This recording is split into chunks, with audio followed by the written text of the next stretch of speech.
유럽의 자연, 그 푸르름에 물들다. 유러피안 내추럴리스트. 신도 브레이뉴. 72시간의 기다림. 마침내 나를 의식하지 않게 되었다. 니콘 리얼리티. 역시 니콘.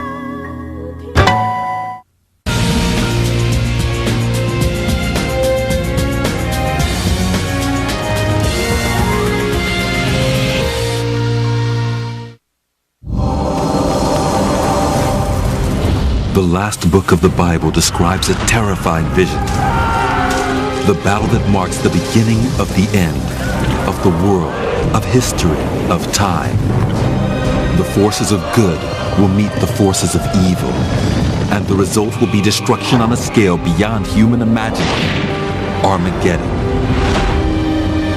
But while the story is the stuff of prophecy, of faith rather than fact, the place Armageddon does exist. It's called Megiddo,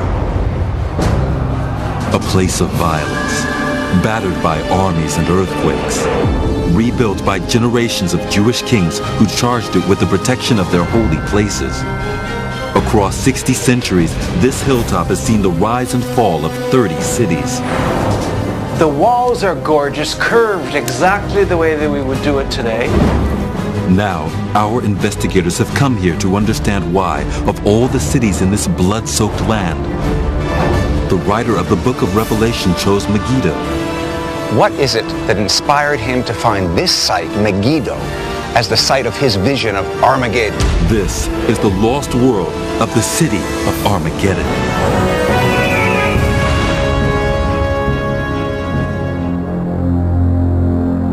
This is Megiddo, an ancient settlement in northern Israel which takes in a large hill and the plains beneath. In ancient Hebrew, the word for hill is Har, and for 2,000 years, the Har at Megiddo has given its name to what Christian tradition says is the ultimate showdown between good and evil.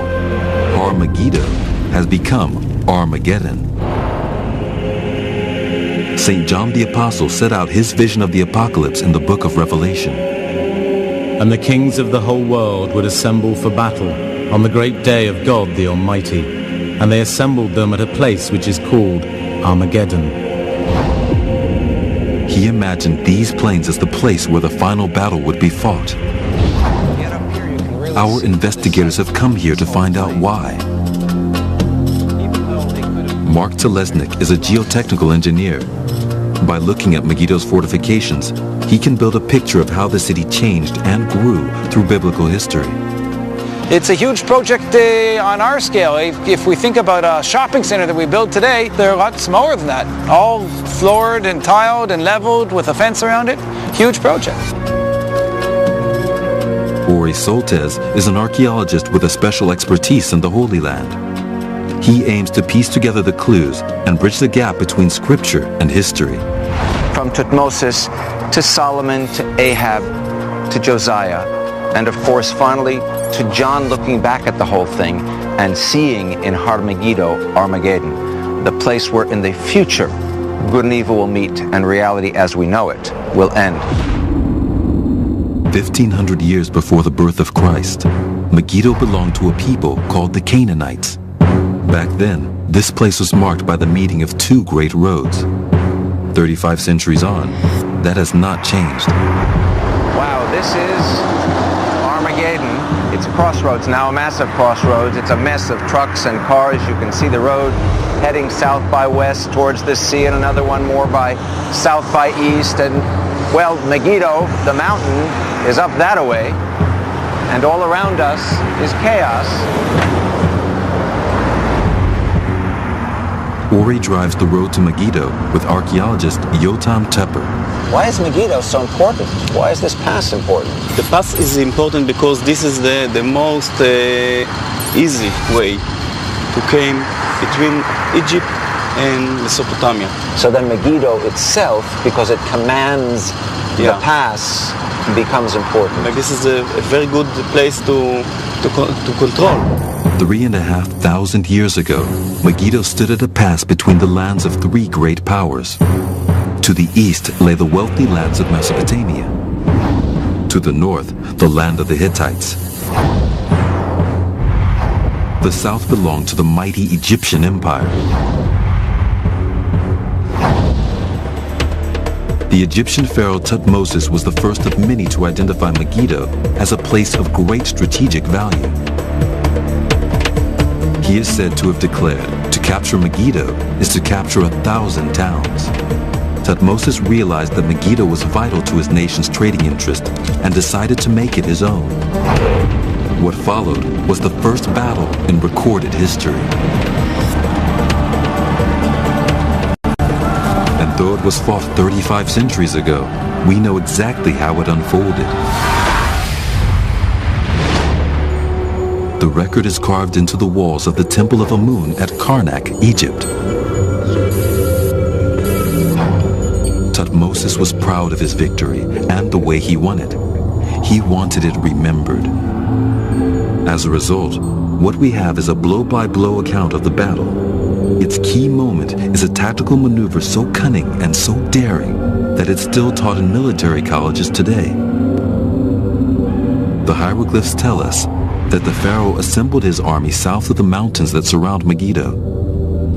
The Canaanites were waiting for him. They guarded both the southern and northern approaches to the city in case of attack. So Tutmosis took a third, far riskier route. He led his army down a narrow pass through the mountains. If they were spotted, the Egyptian army would have had no escape route. They would have been slaughtered. So the troops are displayed out there on the plain. They realize that Tutmosis' troops are coming right through the pass and not from the south further, not from the north. But the gamble paid off. When Tutmosis attacked, he did so with the advantage of complete surprise. Tutmosis defeats them quite handily, as it turns out, in spite of their defensible position up the hill.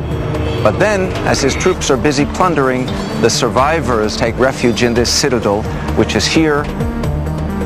Even in the face of the pharaoh's decisive victory on the battlefield, the city was still a powerful stronghold. It held out. They managed to sustain a siege for several months until Tutmosis is finally able to take Megiddo completely and make it an outpost for Egypt. There were fortifications on this hilltop even before the coming of the Egyptians. Archaeological finds at Megiddo hold the key to a history that predates even the first recorded battle in the world. Our investigators want to decode these clues to find out just how far back Megiddo's history stretches. Ori Soltesz meets archaeologist Israel Finkelstein. This is a window into the history of Megiddo, and this is also a window into the history of this land, and it takes you through some of the big names like Thutmose III. You can see the stratification, the accumulation of many cities one on top of the other. So how many strata are there? 30 cities, one on top of the other, covering a span of time starting in late Neolithic times, let's say around 6000 BC, something like that. So this time slice takes us from way before we get to Thutmosis. Through the evidence found on the ground here, we now know that there's been a settlement at Megiddo for over 6,000 years, making it one of the most ancient in the world.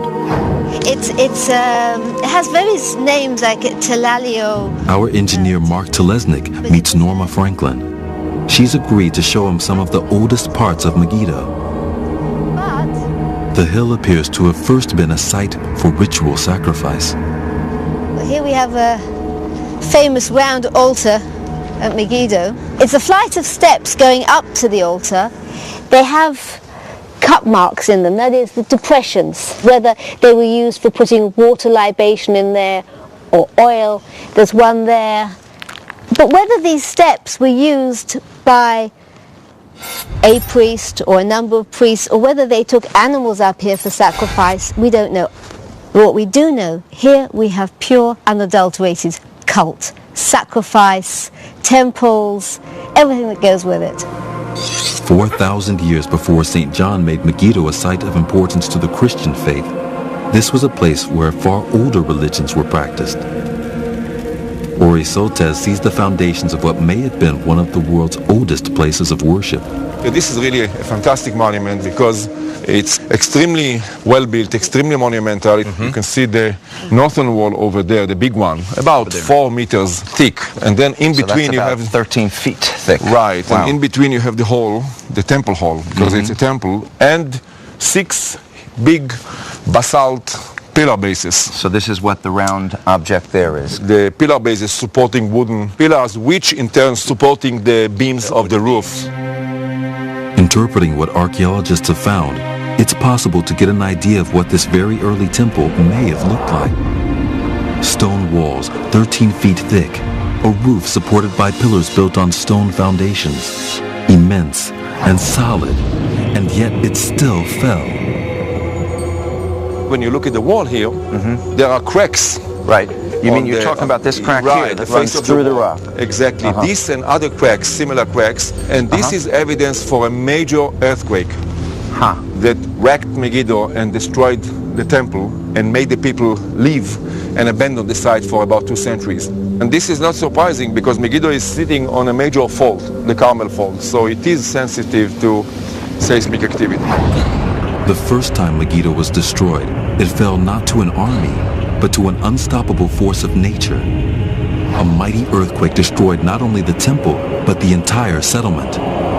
It tore through the city's foundations. Could it be that the natural disasters that took place here were part of what led John to name Megiddo as the site of the ultimate catastrophe? A place where even the land itself carried the threat of annihilation. Our investigators have discovered that 6,000 years ago, Megiddo was an important place of worship, a place of temples and sacrificial altars. That it was first destroyed not by war, but by earthquake. And yet it became the site of the first recorded battle on Earth. At the crossroads of empires, Megiddo commanded a strategic military position and would be fought over for centuries to come. It would become one of the most highly defended cities in the ancient world, protecting one of the greatest temples in history.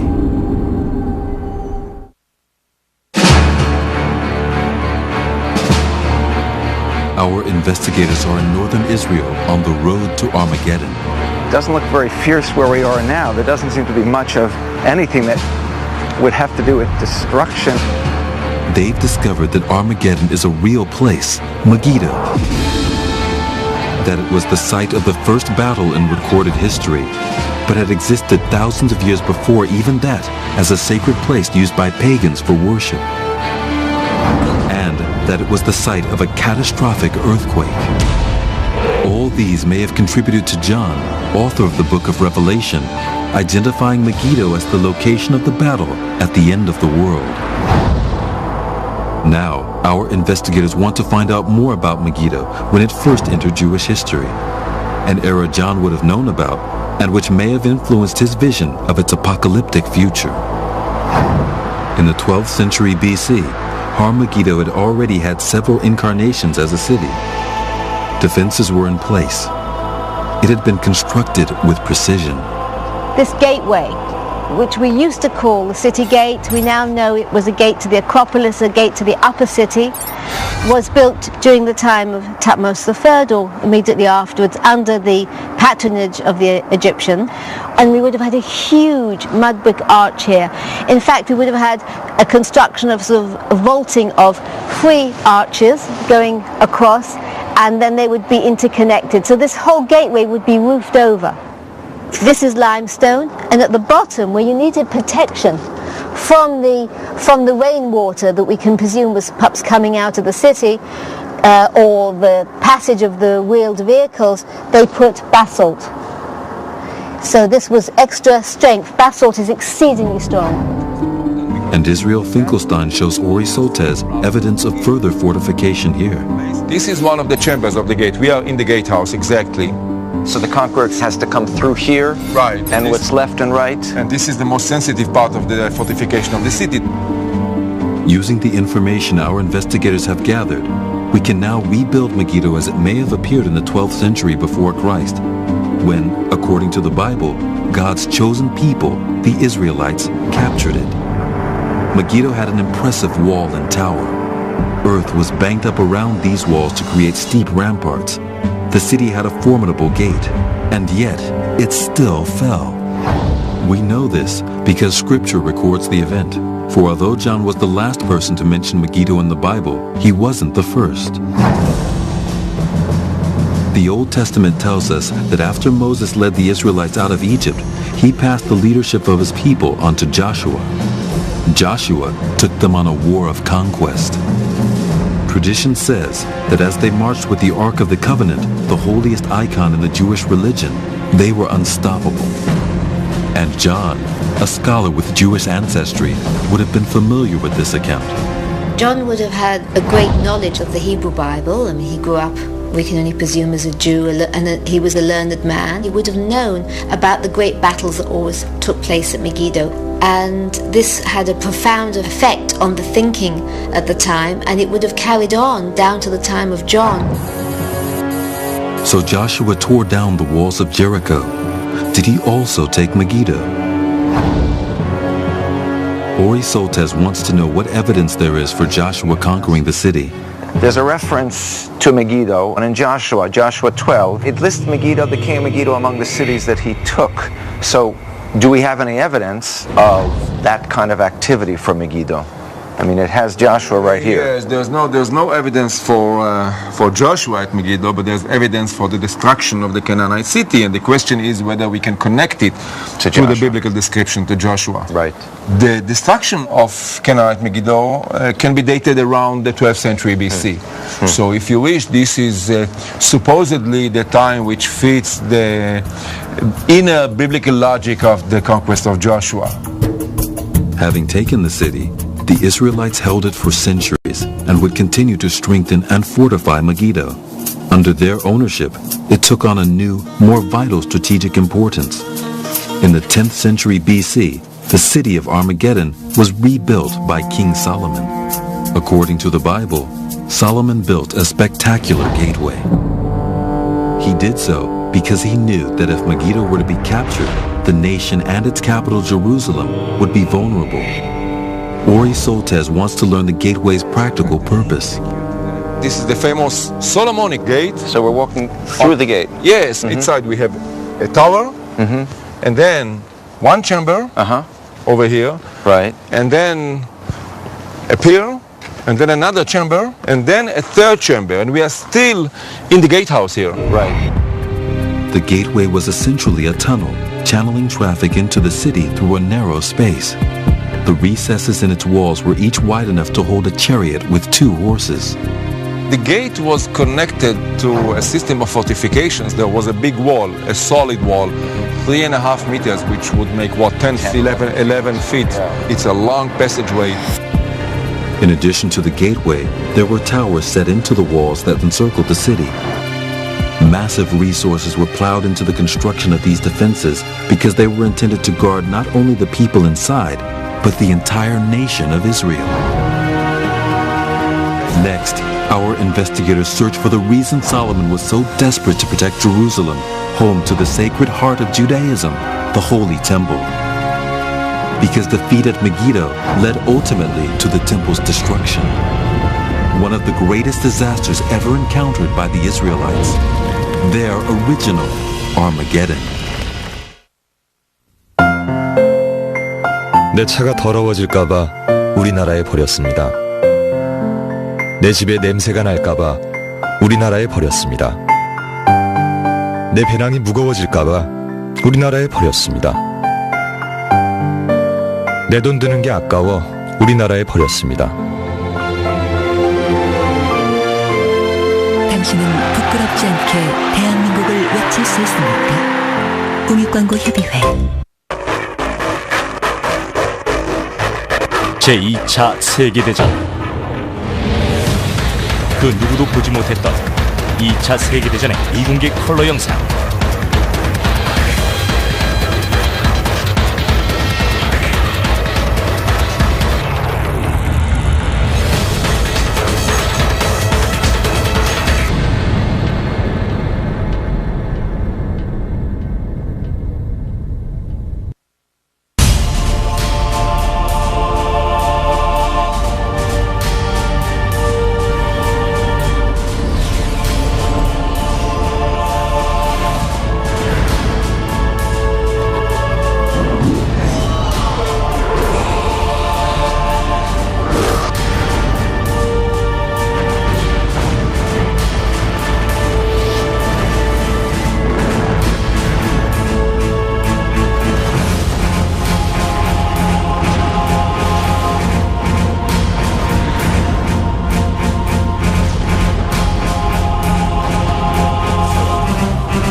investigators are in Israel exploring Armageddon, the ancient city at Har Megiddo.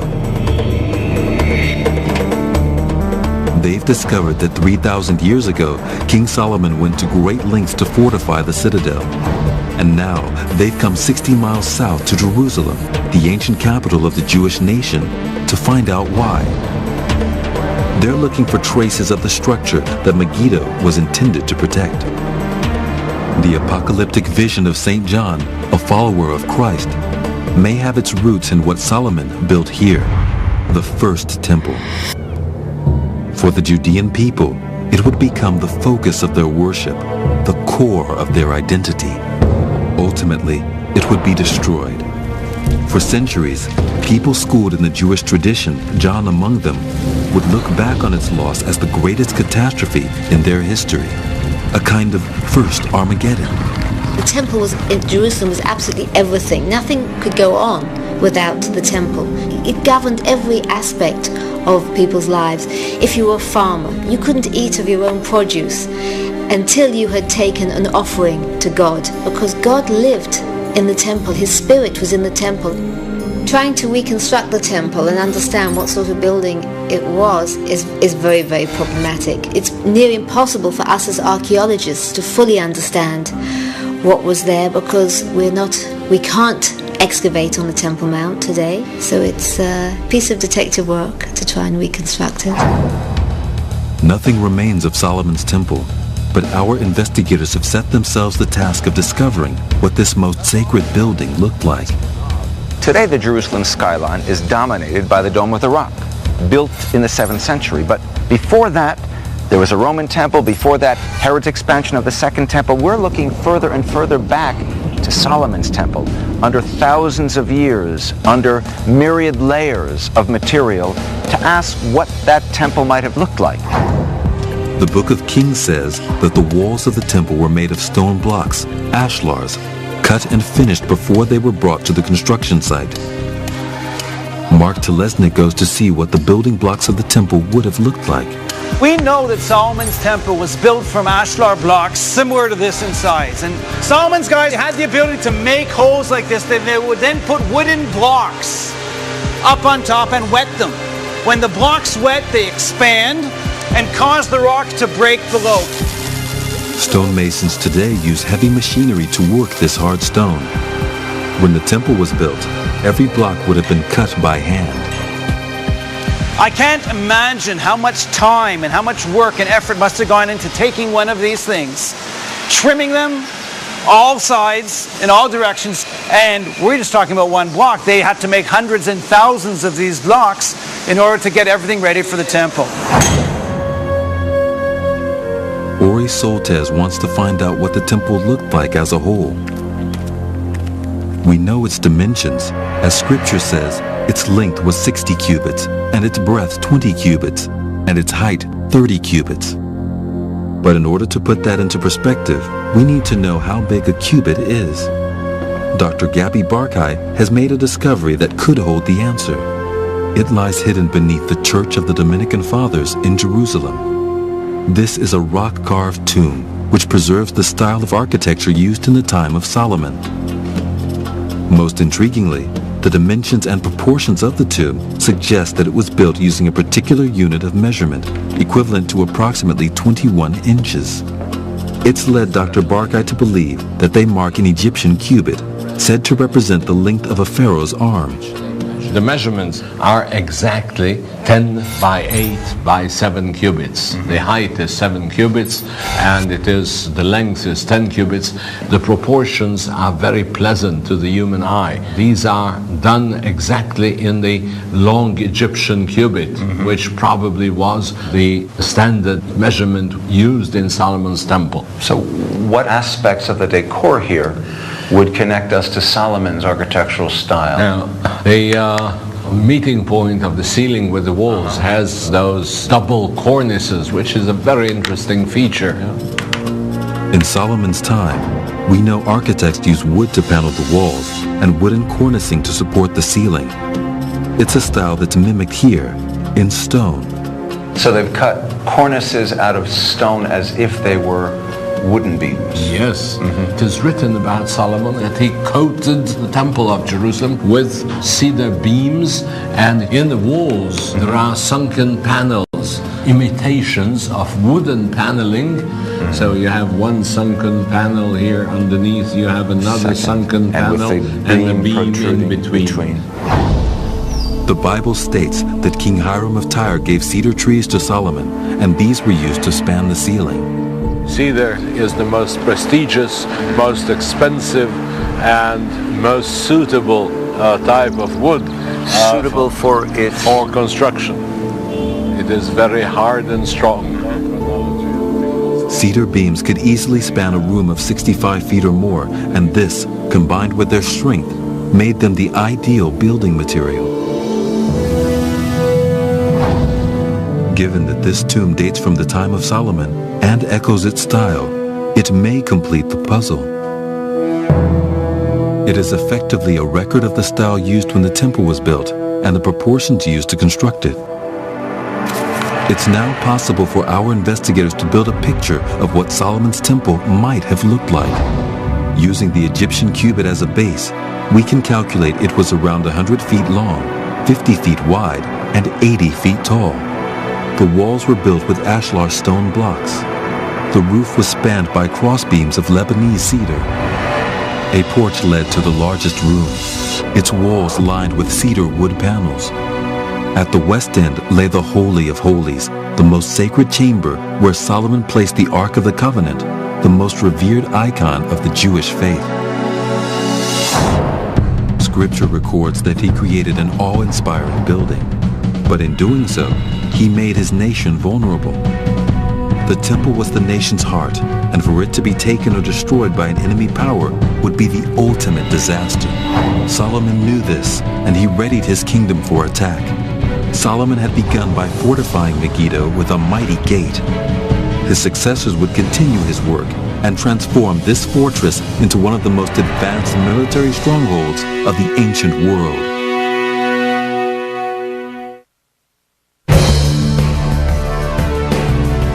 The book of Revelation describes the battle which will bring about the end of the world. The tradition that it will take place at the city of Megiddo, Armageddon, has its roots in ancient Jewish history. Our investigators have discovered how, when he came to power in the 11th century BC, the great King Solomon envisaged Megiddo as his country's first line of defense. It was tasked with guarding the road to Jerusalem and the very foundations of the Jewish faith. Solomon had built Jerusalem's holy temple, and by doing so, he had created a place so vital and sacred to the Israelites that its loss or desecration would represent the ultimate catastrophe. Accordingly, over the course of 4 centuries, the golden age of the kings of Israel, Solomon's descendants rebuilt and reinforced Megiddo. Ori Soltesz and Mark Telesnik have returned here to build a picture of how the city was transformed.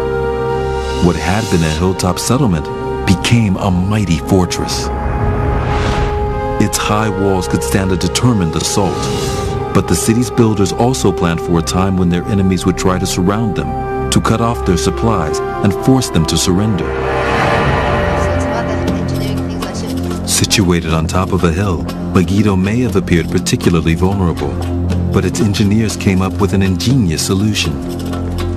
Mark Telesnik and archaeologist Norma Franklin explore Megiddo's hidden lifeline. This tunnel is amazing. We got a tunnel that's about 150 meters long. Yes, or at least, yes. And it's completely straight. The walls are gorgeous, curved exactly the way that we would do it today. You can see these chert layers, which sometimes are called flint as well. That's a very, very hard mineral. And it was probably a lot more work to run through this stuff compared to the limestone. But tell me something about the tunnel.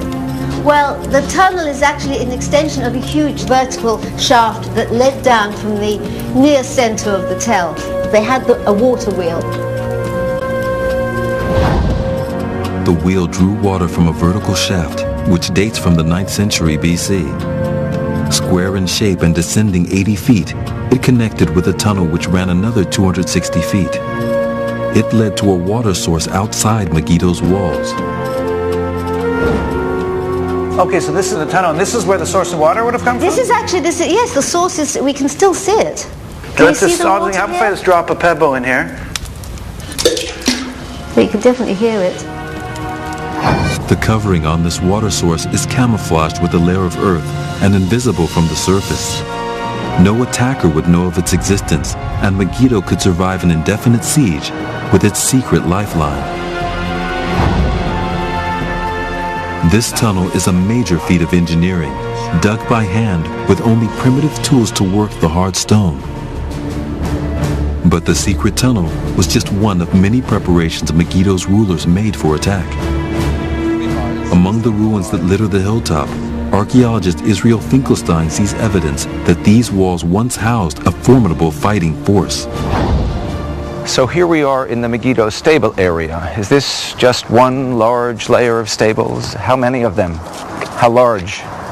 Well, this is a system of stables. In fact, when you look at the results of past excavations and our own work here at Megiddo, it's quite amazing to see that there are 17 units like this one that we are in. And so each unit is... The archaeological evidence tells us that over 450 horses could be kept here. In a time of war, they would enable Megiddo's forces to go on the offensive. Pulling lightweight chariots, they would sweep out of the city gates, engage an enemy force on the plains below, and return quickly to the citadel. Each unit of a stable like this is divided by 2 rows of pillars. Over here 1 row, and over here another row, and between the pillars troughs.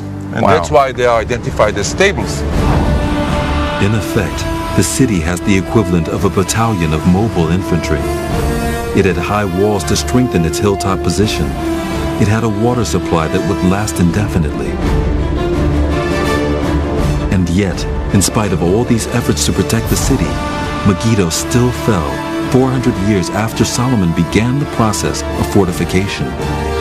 It was a simple tactical error, the decision by a Jewish king to abandon the safety of the city walls and instead engage the enemy in a pitched battle had catastrophic consequences. It happened in 609 BC when the powerful Egyptian empire mobilized a vast army.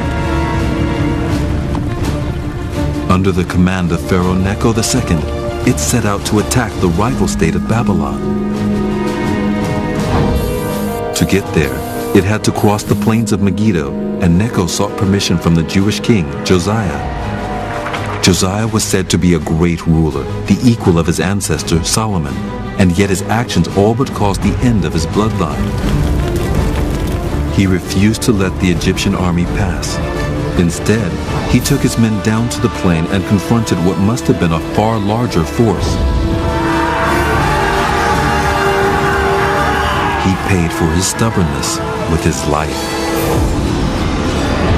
He was executed here, and with the execution of Josiah at Megiddo, all the great hopes of the kingdom of Judah, everything collapsed. The death of Josiah marked the coming of the darkest time in the story of the Israelites. Fatally weakened, the nation fell prey to its enemies.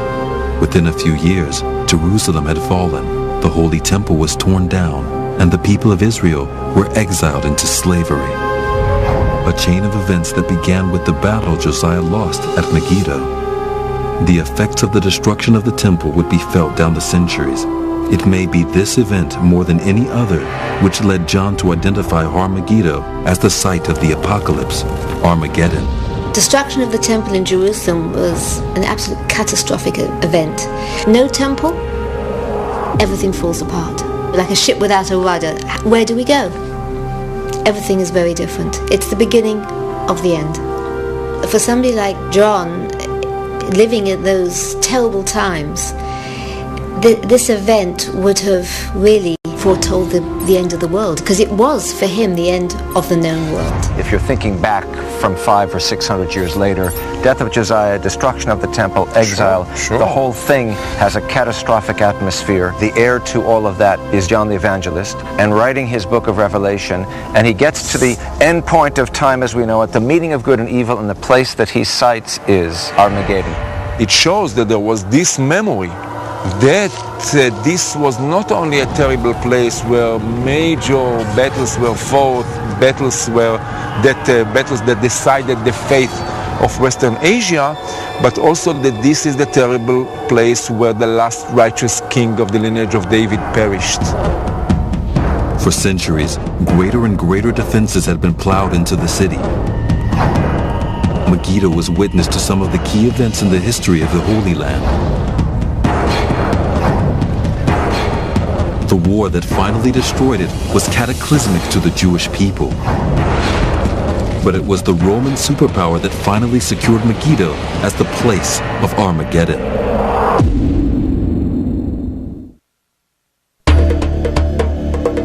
Our investigators are in Megiddo, northern Israel, the place which gave its name to Armageddon. St. John, in the book of Revelation, names this site as the location of the final battle between good and evil. And we've uncovered why John chose Megiddo. It was the site of the first recorded battle in history. Its strategic significance made it one of the most fought-over places on earth. And one of the key events in Jewish history happened here. The death of King Josiah on these plains began a chain of events which ended in the sacking of Jerusalem, the destruction of the Holy Temple, and the exile of the Israelites. 600 years later, as John set out his vision of the apocalypse, he looked back at these events. What place could be more fitting for the final battle?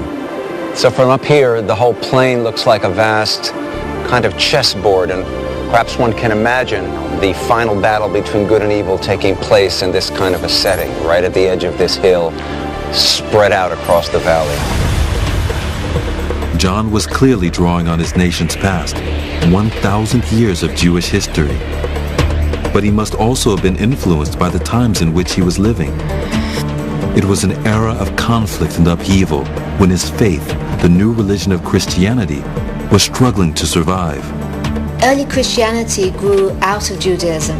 At the time of John and early Christianity, there was very little difference between Christians and Jews. To be a Christian, you had to have come from the Jewish religion. So John was definitely a Jew. He would have been well versed in the Hebrew Bible. He would have understood exactly what was happening in his country. So now, Ori Soltesz wants to know what role Megiddo played in the life of the early church, what it meant to John and the first Christians. Information is hard to come by because theirs was an underground religion. The majority were Jewish by birth, so were considered blasphemers. The Romans too were ferocious in their persecution of the followers of Christ. They couldn't build churches or even worship publicly, so left little physical trace. I'm heading now towards well, it was a Jewish village at one point, but now it's a prison.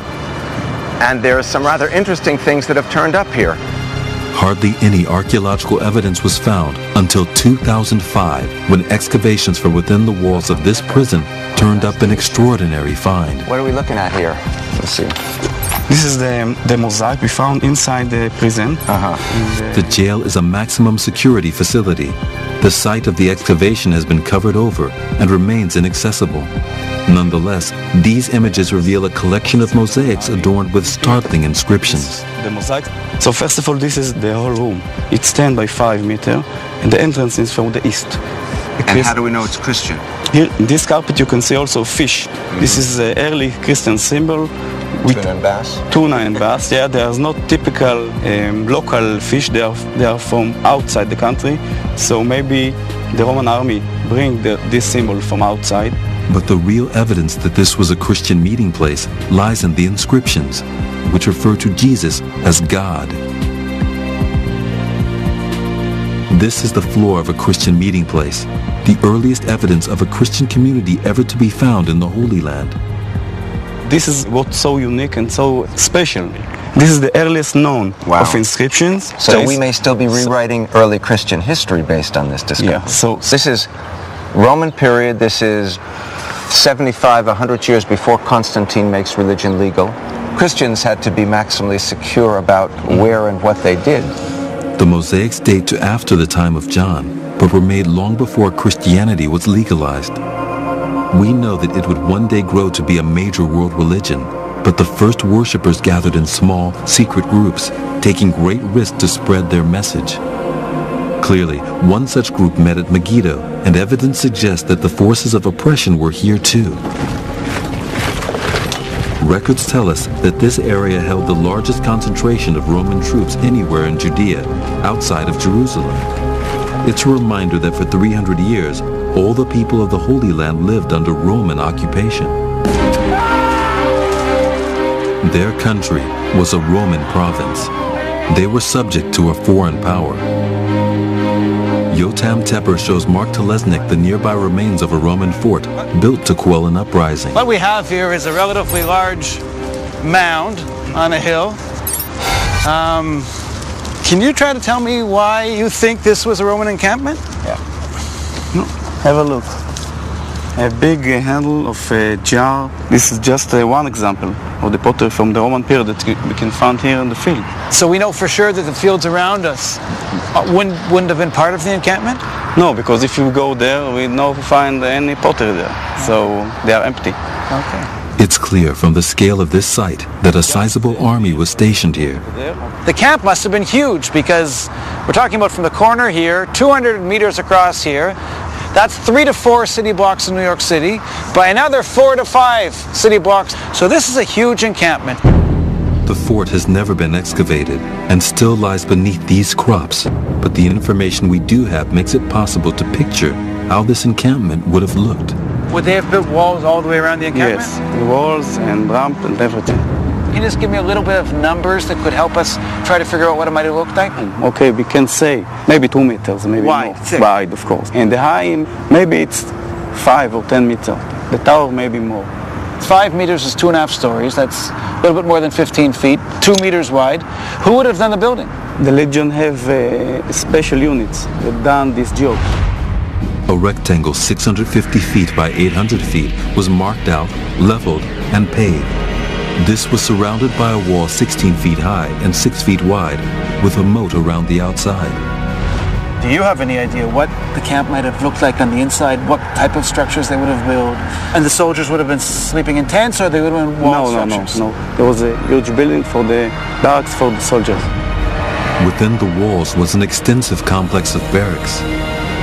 It was safeguarded from attacks by an enormous gate and a watchtower. The fort once housed the 6th Legion, a force of 3,000 men. What happened here at Megiddo was typical of what was happening throughout the world of the first Christians. The armies of their enemies ranged all around, ready to kill and destroy. It's easy to imagine that as John wrote his vision, he might have believed that the ultimate conflict between good and evil was already underway. In 67 AD, facing a rebellious population, the Romans massed on the plains of Megiddo before marching on Jerusalem. In an echo of earlier history, when Josiah's death at Megiddo preceded the fall of the Temple of Solomon, the combined forces of 3 Roman legions tore down its replacement, the Second Temple. Where so many battles were fought and so much blood was spilt, we can imagine why John would set his vision of the horrific end of time as we know it, the confrontation of good and evil, on the plains of Megiddo. Megiddo played a pivotal role in the history of this country. This is a window into the history of this land, and it takes you through some of the big names like Thutmose III, Joshua, of course, the great kings from Solomon to Josiah, King Necho of Egypt. All these big figures are associated with Megiddo. They all left their mark here. Megiddo's situation on the great crossroads of the Via Maris and the main road coming in from the sea out towards the Galilee and towards the great civilizations in the north, it was always important. And that's why you have all these battles that took place there, from the very first battle that we know about, the first battle in recorded history, until the last battle. Our investigators have learned that for thousands of years, capturing Megiddo was the key to controlling this great land. Witness to countless battles since the beginning of history, molded by continuous conflict to become a mighty stronghold and a shield for the Holy Temple. the obliteration of this temple and the death of its king heralded the fall of a nation. The shockwaves of this disaster would reach across the centuries and would lead John to preserve Har Megiddo in our memories as the most feared place on earth. Armageddon.